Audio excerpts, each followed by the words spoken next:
ও বাবা, প্ল্যাটফর্মটা অনেক বড় ছিল। শুনেছি নামটা তার জাতীয় নাট্যমঞ্চ।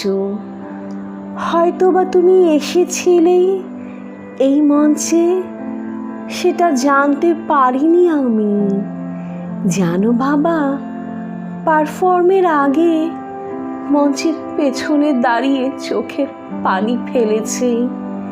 মনে হচ্ছিল আছো তো আমার পাশে দাঁড়িয়ে তুমি। বেঁচে থাকলে ঠিক ঠিক বসে থাকতে ওই প্রথম সারি সিটটিতে, নিয়ে আসতে সাথে কিছু গেস্ট তোমার, আর তাদের বলতে এত বড় মঞ্চে মেয়েরাজ পারফর্ম আমার। আর মঞ্চে লাল নীলের আলো আধারে আমার কবিতা শুনে খুশিতে চোখের পানি ফেলতে।